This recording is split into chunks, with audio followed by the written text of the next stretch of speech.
Bienvenue à tous dans la Minute Cyber, votre rendez-vous hebdomadaire pour décrypter les enjeux du numérique. Préparez-vous à plonger au cœur de la matrice cyber. Bonjour à toutes et à tous et bienvenue dans ce nouvel épisode de la Minute Cyber. Je suis Jérémy, votre hôte, et comme chaque semaine, nous allons explorer ensemble les méandres fascinants et parfois terrifiants de la cybersécurité. Aujourd'hui, on va aborder un sujet qui est sur toutes les lèvres, une technologie qui promet de révolutionner notre monde, mais qui soulève aussi de nombreuses questions, surtout dans notre domaine, l'intelligence artificielle. Pour en parler, j'ai le plaisir d'accueillir une experte reconnue, Léa Martin, consultante en cybersécurité et spécialiste des questions liées à l'IA.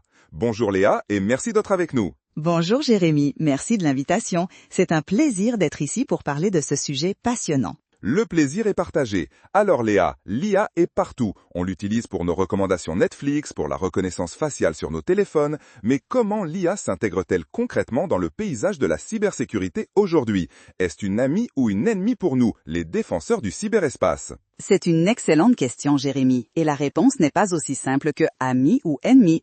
En réalité, l'IA est les deux à la fois. D'un côté, elle représente une avancée monumentale pour la défense cyber. Elle permet d'analyser des volumes de données que l'humain ne pourrait jamais traiter, d'identifier des schémas d'attaque complexes et de réagir à une vitesse fulgurante. Pensez par exemple à la détection d'anomalies dans un réseau. L'IA peut repérer un comportement inhabituel bien avant qu'il ne devienne une menace concrète. Elle apprend en permanence, s'adapte aux nouvelles menaces et peut même anticiper les attaques futures. C'est un véritable bouclier intelligent. Un bouclier intelligent, j'aime bien l'analogie. Mais si elle est si performante pour la défense, j'imagine que les attaquants ne sont pas en reste. Comment les cybercriminels ou même les États utilisent-ils l'IA pour leurs propres méfaits? Exactement. Si nous avons un bouclier intelligent, ils ont une épée tout aussi intelligente, voire plus affûtée. Les cybercriminels exploitent l'IA pour automatiser et personnaliser leurs attaques à une échelle inédite. Prenons le phishing par exemple.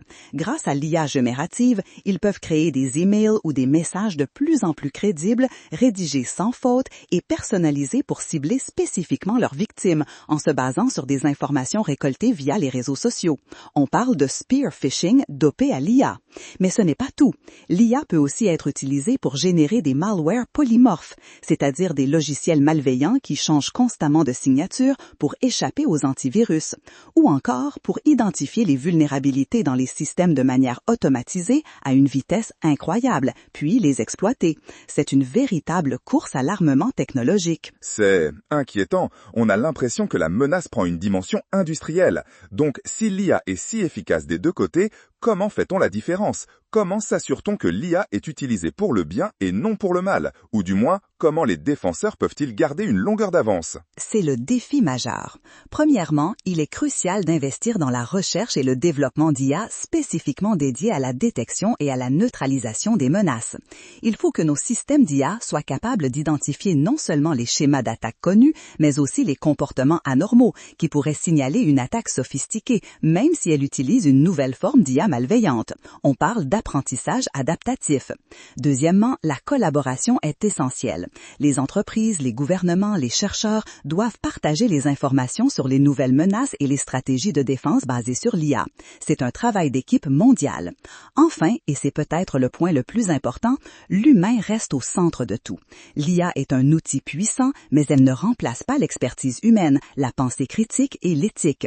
Un expert en cybersécurité doit savoir interpréter les alertes de l'IA, comprendre ses limites et prendre les décisions finales. C'est rassurant d'entendre que l'humain garde sa place. Mais parlons des limites justement. On entend souvent parler de biais dans les IA. Est-ce un problème pour la cybersécurité et y a-t-il d'autres pièges à éviter avec l'IA? Absolument. Les biais sont une préoccupation majeure. Si une IA est entraînée sur des données qui ne sont pas représentatives ou qui contiennent des préjugés, elle peut reproduire ou amplifier ces biais.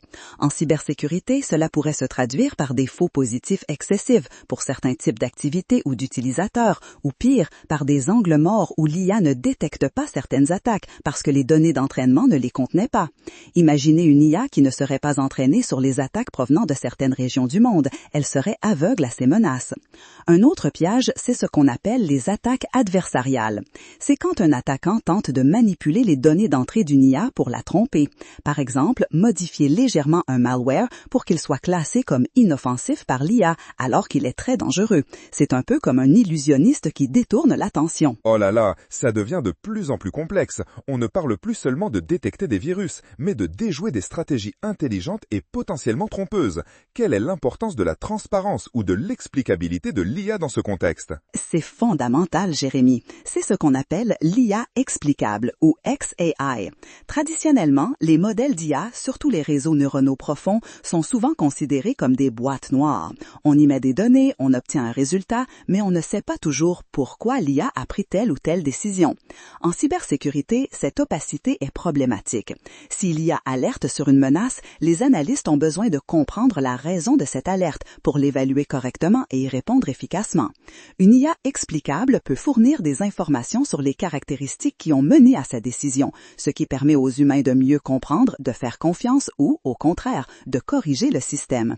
C'est crucial pour l'auditabilité et la confiance dans ces systèmes, surtout quand des vies ou des infrastructures critiques sont en jeu. C'est une piste très prometteuse. Est-ce que cette explicabilité est une réalité aujourd'hui ou c'est encore un peu de la science-fiction? On y travaille activement. C'est un domaine de recherche très dynamique. Des progrès significatifs sont faits, mais ce n'est pas encore une solution universelle et clé en main.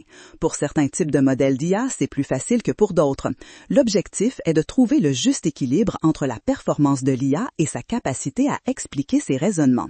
Mais on va clairement vers des systèmes plus transparents et c'est une excellente nouvelle pour la cybersécurité. Très bien. Alors pour conclure cet épisode très dense et fort intéressant, Léa, quelles sont les grandes tendances que tu vois pour l'IA et la cybersécurité dans les 5 prochaines années? Où devrions-nous porter notre attention? Dans les 5 prochaines années, je pense que nous allons voir une démocratisation encore plus forte des outils d'IA en cybersécurité, y compris pour les petites et moyennes entreprises, ce qui est une bonne chose pour renforcer la posture de défense globale.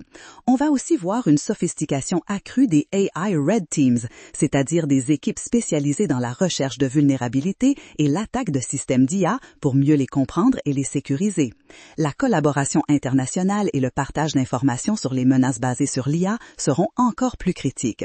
Et enfin, je crois que la régulation jouera un rôle de plus en plus important.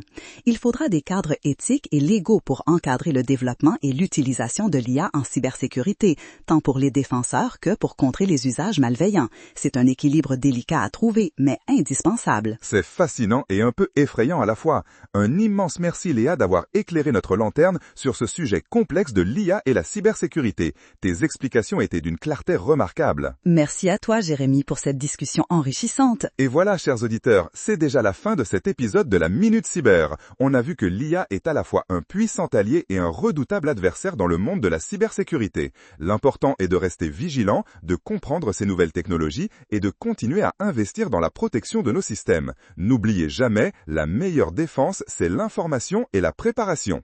Un grand merci d'avoir été avec nous. On se retrouve la semaine prochaine pour un nouvel épisode de la Minute Cyber. D'ici là, restez connectés et surtout, restez en sécurité. Au revoir.